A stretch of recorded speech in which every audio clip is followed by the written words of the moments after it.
Gen tells a story to the village children about life before the petrification event. He asks Senku's opinion on what he calls the Stone World Foundation story. Senku sarcastically praises it, but quickly orders Gen back to work. Despite this, Gen continues his tale while Senku hints at the next reinvention: space food. The children are confused, and Gen is left wondering as well. Senku later reveals that space food will be the next improvement for the village, specifically freeze-dried ramen, which sparks curiosity among the villagers. While preparing for the invention, the villagers misinterpret the idea, with Kokuyo believing it to be some sort of space artillery, but Ruri dismisses that notion. Senku explains the science behind space food and its practical application. With winter approaching, he plans to use science to gain an advantage over Tsukasa, whose forces won't invade during the colder months. The villagers get to work, with Kaseki creating a vacuum, Kohaku and Suika preparing ramen, and Kinro and Ginro building an igloo. Senku then demonstrates freeze-drying using the machine Kaseki and Chrome built. At first, the villagers are skeptical, but once Chrome tastes the rehydrated ramen, everyone is won over. Later, Ruri asks Senku if there is a non-violent way to win the war. Senku clarifies that his goal isn't full-scale war, but to reclaim the Cave of Miracles. Concern grows over Taiju and Yuzuriha's welfare, but Senku remains confident in their safety. Gen then devises a plan to use Lillian Weinberg's voice recording to deceive Tsukasa's followers into believing Americans will rescue them. Senku agrees to the scheme, and Chrome, after initially being confused, joins the plan. However, he points out the risk of retaliation if their lie is discovered. The following day, Senku assigns a task force, Chrome as the engineer, Magma as the transporter, and Gen as the navigator. They prepare to head toward the Tsukasa Empire with their cell phone. Meanwhile, Senku develops sonic bombs to distract Homura, the Empire's spy. With that, the Stone Wars officially begin. As Magma, Gen, and Chrome set off from the village, Magma complains it would be easier to capture or kill Homura instead of sneaking around. Chrome snaps back that if they knew her location, they'd have done that already. Gen explains that the Tsukasa Empire is focused on gunpowder, so the sonic bomb explosions should lure Homura out to investigate. Suika spots Homura, and Kohaku quickly heads out to capture her. When Homura arrives at the bomb site, Kohaku ambushes her, but Homura evades thanks to her gymnastic skills. Kohaku chases her, but Homura maintains her lead. She tries to tire Kohaku by keeping her talking, but Kohaku doesn't give in. The pursuit draws closer to the village, and Kokuyo orders everyone to take shelter. Senku intercepts the chase and uses a flash grenade to temporarily blind Homura, allowing him to capture her. However, Homura escapes Senku's weak hold and realizes the chase was a distraction. Noticing that Gen, Chrome, and Magma are missing, she flees to catch up with them. Chalk, the dog, fails to track her, but Senku reveals a blacklight invention. He had covered Homura with ski-light powder, and under ultraviolet light, her tracks glow, leading them to follow. As they track her, Kohaku asks Senku if she should kill Homura, but he assures her that it won't be necessary, sending a warning ring to the others. While camping overnight, Senku explains they'll execute a pincer attack on Homura.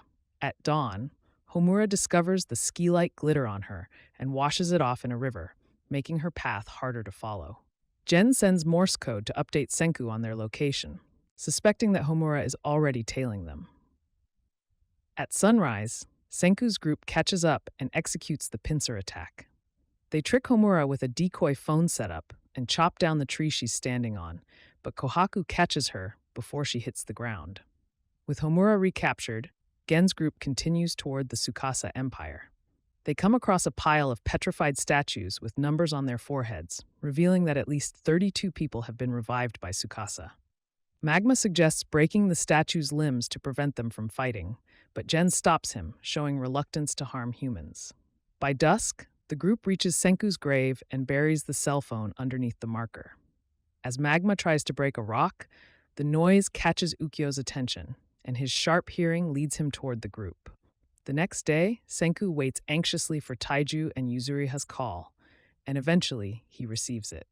At the Tsukasa Empire, Taiju, Yuzuriha, and others are enjoying a meal by the campfire while being watched by a woman named Nikki. The next morning, Nikki follows Taiju and Yuzuriha to Senku's grave. Yuzuriha notices the disturbed ground, and Taiju digs up the telephone receiver buried there. After an emotional reunion over the phone with Senku, he asks them to bring someone from Tsukasa's empire. Though anxious, Taiju trusts Senku's plan to avoid bloodshed and agrees. Kohaku admires the bond of trust between them. Meanwhile, Gen's group hides in bushes as Ukyo, a skilled archer, fires arrows at them. Gen explains that Ukyo lured them into a trap. After a heated argument with Magma, Chrome remembers he has a spare battery. He uses it to start a fire in the tall grass, creating a smoke diversion, allowing him and Magma to flee and Gen to escape. Back at the village, Kaseki creates a spring motor to improve the record player, making Lillian Weinberg's music sound more convincing. Gen returns exhausted from his mission, just in time. Taiju and Yuzuriha then confront Nikki and try to convince her to talk to their friend, Lillian. Initially resistant, Nikki is intrigued by their insistence. When they dig up the telephone, Nikki is shocked to hear Lillian's voice. Gen, imitating Lillian, tells Nikki that the US has recovered and is coming to rescue them. Nikki, a huge Lillian fan, is skeptical and threatens to kill anyone impersonating her. To prove authenticity, she asks questions only Lillian would know. Gen successfully answers the first, but the second is tricky. To avoid conflict, they play Lillian's song. Nikki, moved by the recording, realizes the truth. Lillian is gone. Senku confirms this but promises to protect her last song. Touched by this honesty, Nikki agrees to join the Kingdom of Science. Nikki informs Senku and Gen through the cell phone that their Lillian impersonation is only about 55% accurate, but with her help, they can improve it. However, she remains concerned about Tsukasa's followers, particularly Hyoga and Ukyo Saionji. Nikki explains Ukyo's abilities as a former submarine sonar operator, and Gen elaborates further on his backstory. Meanwhile, Chrome and Magma continue to evade Ukyo's arrows. Magma, believing he has found Ukyo's location, rushes off, but is misled on a wild goose chase. Chrome, analyzing the arrows, realizes they are being shot from multiple locations as a strategy to use the smokescreen against them. Using scientific reasoning, Chrome figures out Ukyo's intentions to capture and interrogate them. In a bid to avoid further danger, Chrome surrenders by raising a white flag, allowing Ukyo to capture him and take him back to the Tsukasa Empire, where Tsukasa questions him about his relationship with Senku. Back at the village, Magma rushes to inform everyone of Chrome's capture. Kohaku is determined to rescue him, but Senku intervenes, using a megaphone to mobilize the villagers. Senku declares they will pursue Chrome and begin preparations to build a car. The first step is melting beeswax to carve parts for the car using a basic lathe, allowing them to create metal parts from molds. A stove is then fitted with a boiler and steam engine. Senku explains that the engine works like a pump in reverse. While Kohaku is concerned about Chrome, Senku reassures her that as long as Chrome doesn't talk, he's not worried. Kohaku points out that this is contrary to Chrome's personality, which makes everyone realize how difficult the situation may be. At the Tsukasa Empire, Chrome finds himself at a cliffside waterfall held by a spear. Hyoga presents him with two choices: speak or die. Tsukasa attempts to convince Chrome to join his empire, claiming that science corrupted the old world. Despite appearing tempted, Chrome rejects the offer and is dropped into the ravine. Just as he begins to fall, Ukyo shoots an arrow that pins Chrome to a nearby tree, stopping his descent. Tsukasa launches another log, creating a path to retrieve him. Tsukasa then asks Ukyo where he found Chrome, but Ukyo lies, saying Chrome was found while investigating the Cave of Miracles. Chrome is shocked by Ukyo's motives. Meanwhile, back at the village, the villagers successfully complete a functioning steam-powered vehicle. The steam engine created by Senku runs out of control, and Magma attempts to stop it, but is knocked aside. Senku, impressed by its power, names the engine the Steam Gorilla and plans to use it in their upcoming invasion of the Tsukasa Empire. Meanwhile, at the Empire, Chrome is imprisoned. Hyoga questions the open location of their prison and realizes Tsukasa must have a plan in mind. Back in the village, Gen test drives the prototype car and complains about its shaky handling. Senku reveals that Gen was chosen because he has a driver's license. To replace the tires, the villagers use woven bamboo strips, and soon the automobile is ready. While everyone admires the car, Kaseki feels sad about Chrome's absence, as they miss him and need his help with the building. As preparations continue, Senku orders the villagers to load up the car with science supplies and elderly villagers. Natri, representing the elders, says they will stay behind, knowing the car was built due to their limited mobility. Though the villagers worry about an invasion from the Empire, they have faith in Senku's ability to defeat them. With the Kingdom of Science flag raised, they march toward the Tsukasa Empire. The journey goes smoothly until they reach a steep hill, where the car struggles to move up due to its engine's reliance on inertia. Senku realizes they need assistance to power it up the hill. After making camp near the Empire, Kohaku spots Suika through a telescope, who is on a reconnaissance mission to locate Chrome's prison. Suika finds the location and reports back.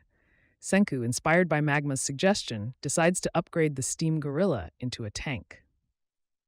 Kaseki initially objects, but is convinced once he realizes the upgrade will improve the car's performance. To fortify the tank, the villagers use paper shields made by boiling weeds in sodium hydroxide, then pressing and drying the fibers. Senku uses a plastic adhesive to laminate the shields, making them strong and flexible. The upgraded steam gorilla is nearly ready, and the Kingdom of Science prepares for the invasion. Meanwhile, back at the Empire, Chrome learns about the new traps set to counter the incoming tank and plans a breakout from his prison to help Senku and the others. Before charging into the Tsukasa Empire, Senku reviews the plan to rescue Chrome. To prepare for the incoming tank ambush, Tsukasa recruits Yo, a former police officer, to help handle the situation. Meanwhile, Chrome struggles to come up with a plan to escape but is inspired when he sees Yo discipline a Tsukasa Empire goon. Yo shares his backstory as a failed police officer, fired for his reckless behavior, and expresses his ambition to rise to the fourth most important position in the Empire. He also hopes to impress the beautiful Minami and win her favor. Chrome, overhearing the conversation, resolves to break free from his prison. During a bathroom break, Chrome collects various items to aid his escape, but finds them useless, except for some sticks. He attempts to use them to start a fire, but fails. That night, he gets a battery, which he suspects might have been smuggled in by Taiju and Yuzuriha. He tries to rig the battery to his cage, but this alarms the guards, and Yo knocks him down. The guards misinterpret Chrome's fire-starting attempts as a plan to escape. Determined, Chrome remembers that sodium hydroxide can melt the ropes of his cage and figures out that he can electrolyze salt water to create it. Lacking salt water, he drinks a lot of water, collects his sweat, and uses it to create the alkaline solution. Once the guard sleeps, Chrome pours the solution on the ropes, loosening and breaking them. He escapes, using a bamboo stick to pole vault over pitfall traps and avoiding others along the way. Yo eventually finds him and corners him at a cliff by a waterfall. Offering Chrome two choices: return to his cell dead or alive, Chrome, in a weakened state, declares that it doesn't matter as he's already dying from pneumonia. He vomits blood, which horrifies Yo. Seizing the opportunity, Chrome uses his grand boot training to strike Yo in the crotch with the bamboo pole, incapacitating him. Chrome then escapes to the camp, where he reunites with the people of Ishigami village. It is revealed that the blood Chrome vomited was fake, made from leaves he had hidden in his pants. Chrome recounts his escape from the prison, speculating that Taiju must have helped him by passing the battery. However, Senku believes it was more likely Yuzuriha, given her secret mission. Excited to show Chrome the progress, Kaseki presents the steam gorilla, and Senku details their next plan: capturing the Cave of Miracles. This would prevent the Tsukasa Empire from reviving more members, while Taiju and Yuzuriha work to bring some of the Empire's members to their side. The group gathers some of Tsukasa's Empire members at Senku's grave marker. To persuade them, Gen performs his Lillian Weinberg impersonation, convincing them that America is still intact and will eventually rescue them. Despite the group's doubts, Gen as Lillian emphasizes stopping more statues from being broken in the meantime. During a cell phone conversation, Ukyo, who's monitoring the signal, recognizes that Lillian is actually Gen, noting the voice isn't distorted by singing. Though Ukyo doesn't reveal his knowledge, Gen realizes he might be an ally in the making, but isn't yet fully on their side. Ukyo shares his observations about Yuzuriha's secret mission and her efforts to rebuild the statues, acknowledging that the kingdom of science is determined to save everyone. Meanwhile, Tsukasa is informed that Yo died after falling from a cliff. But in truth, Yo had simply avoided responsibility for Chrome's escape. Ukyo then proposes an alliance, demanding that no one dies. Senku agrees, as that aligns with his plan. Ukyo's background as a skilled sonar operator and his experiences in the Tsukasa Empire are revealed, including how Hyoga lied about Senku's involvement in killing subordinates. Later, Hyoga examines Senku's grave, noting how the footprints appear staged, while Tsukasa mourns Yo's death and begins preparing his burial. The steam gorilla is completed, and Senku unveils a rupture disc designed to intimidate the enemy, creating the illusion of superior weaponry. For their plan to succeed, Senku relies on Taiju's help, leading to an emotional reunion with him and Yuzuriha. The villagers finally meet the two people Senku has spoken of. As the Kingdom of Science readies for battle, Tsukasa realizes that the Cave of Miracles is at risk, and Senku warns that they have only 20 seconds to capture it before casualties begin to mount. Senku and the Kingdom of Science prepare for an assault on the Cave of Miracles. With Tsukasa's forces drawing nearer, they need to capture the cave in 20 seconds to prevent further statues from being destroyed and to protect humanity's future. The group moves forward swiftly, firing a bluff bullet that explodes above the cave, signaling the start of the attack. As the steam gorilla, a modified tank-like vehicle, plows through the enemy's pitfall traps, it gets stuck, but the rest of the group pushes forward, knocking out Tsukasa's soldiers. Taiju protects the team with a durable carbon fiber shield, while Kokuyo and others bind the captured soldiers. Meanwhile, Ukyo watches from a treetop, keeping an eye out for any signs of Tsukasa's approach. Magma uses a shock cannon loaded with a sonic bomb, directing the blast toward the cave and taking out more enemies. Minami, a member of the Tsukasa Empire, spots the situation and runs to warn Tsukasa, but is halted by Nikki, who uses a tickle attack.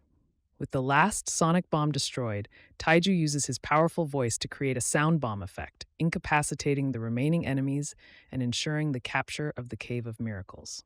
As the Kingdom of Science celebrates the success of the mission, Senku begins preparing for Tsukasa's retaliation. He gathers materials to make gunpowder, but Ukyo warns that Tsukasa and his forces are already on their way. Tsukasa and Hyoga arrive, assessing the situation, while Senku and Tsukasa exchange words. Jen attempts to regain control by impersonating Lillian, but Hyoga smashes the cell phone, revealing the deception to Tsukasa's forces, which disappoints the converted members of the Empire. Senku offers himself as a sacrifice, hoping to save his allies, but realizes this time the situation is different. With his friends by his side, the fight continues to defend the Cave of Miracles and secure the future of science. With Tsukasa and Hyoga now confronting the Kingdom of Science, the fight to protect the Cave of Miracles intensifies. Senku tries to create a weapon of science while Chrome returns to the battlefield, seeking anything useful. Hyoga easily defeats groups of villagers, and Tsukasa destroys the shock cannon. Senku begins attempting to make urea nitrate, an explosive, but the poop Jen collected is too old and ineffective. Meanwhile, Kinro and Ginro team up to face Tsukasa, and Magma launches a sneak attack. Kohaku takes on Hyoga in a one-on-one battle. Unable to make the urea nitrate crystals, Senku asks Jen if he has any sulfurina, but Jen doesn't. Just then, Chrome bursts onto the scene, holding the remnants of their bluff bullet, which contains sulfuric acid. Senku combines the sulfuric acid, nitric acid, and soap to create nitroglycerin. As Tsukasa approaches the Cave of Miracles, Taiju prevents him from getting closer, while Jen finishes making paper airplanes. Senku drips nitroglycerin on the planes, and they fly over the battlefield, exploding safely away from everyone but showing their destructive power. The battle reaches a temporary standstill. Senku then opens negotiations with Tsukasa. He points out that Tsukasa's current actions don't match his persona from the old world and proposes a deal. Senku will help Tsukasa find and revive his sister Mirai, if Tsukasa agrees to stop the war. Tsukasa agrees to the plan, and the Kingdom of Science begins searching for the location of the hospital where Mirai had been. To assist with mining, Senku uses dynamite to break apart the bedrock. After some digging, they finally uncover Mirai's statue. Before Senku can revive Mirai, Taiju stops him, suggesting they clothe her first. Yuzuriha quickly creates a dress similar to her own and dresses Mirai before Senku pours the revival fluid. After a brief moment, the process works, and Mirai wakes up, confused. She immediately recognizes Tsukasa, despite his altered appearance, and they embrace. Kohaku is moved, reflecting on her efforts to save her own sister. As everyone prepares to head back to the village, Hyoga suggests that Mirai wash off the remaining stone fragments by the river. Meanwhile, Chrome notices some dynamite missing, and Suika finds their prisoner, Homura, gone, with mantle knocked out. A flashback reveals that Yo had freed Homura, who had a mission for Hyoga to complete. The Cave of Miracles suddenly explodes, and Senku realizes the situation. He runs in the opposite direction of where Mirai had gone, while Tsukasa rushes to investigate the explosion, leaving Mirai vulnerable.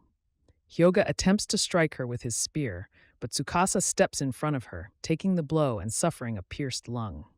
After a brief exchange, Hyoga pushes Tsukasa off a cliff, but Senku manages to grab his hand. Unfazed, Hyoga knocks Senku off and jumps after him into the water. On the shore, Hyoga tells Senku that Tsukasa's injury is fatal. While Hyoga talks about his plans to cull the human race and revive only the superior specimens, Tsukasa gathers his strength and signals Senku for a distraction. Senku suddenly appears frightened, throwing stones at Hyoga, who bats them away until they turn into birds. Using this opening, Tsukasa lands a punch, knocking the air out of Hyoga.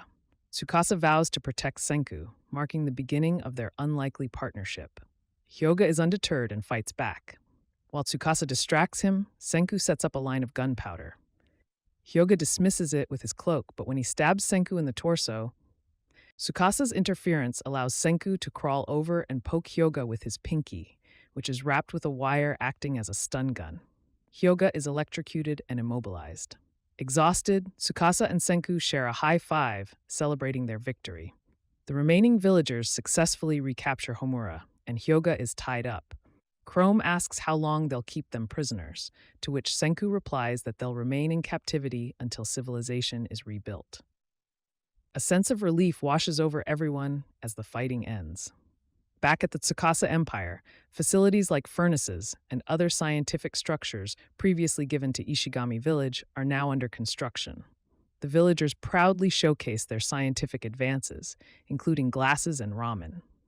Yuzuriha completes the assembly of their first revived statue to test if broken statues can be restored.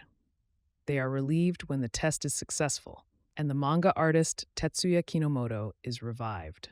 Yo returns, pretending to have amnesia. Chrome suspects him of freeing Homura, but in exchange, Yuzuriha offers him a chance to help with statue restoration. He's confident until he sees the overwhelming pile of rocks she's been working with.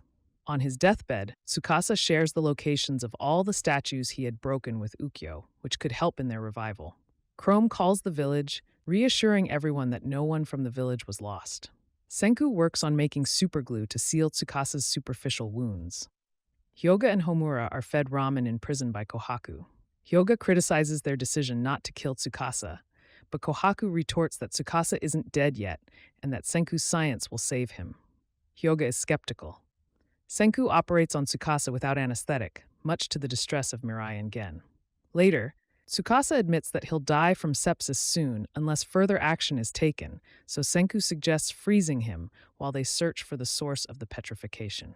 Tsukasa agrees, trusting Senku and having no other option. To create the refrigerator, the steam gorilla and cell phones are disassembled and repurposed into a cooling system. Senku explains how refrigeration can help with food storage and how the Petri beam could be used. Kaseki kicks everyone out, leaving Senku alone with Tsukasa and the fridge. As Senku talks, Tsukasa eventually stops responding, and Senku somehow manages to get Tsukasa's body into the fridge, freezing him solid. Mirai later arrives to guard the fridge in return for her brother's protection over the years. The next day, Senku gathers the Tsukasa Empire members and the villagers who joined the battle to announce their next goal: to build a ship and search for the source of the petrification.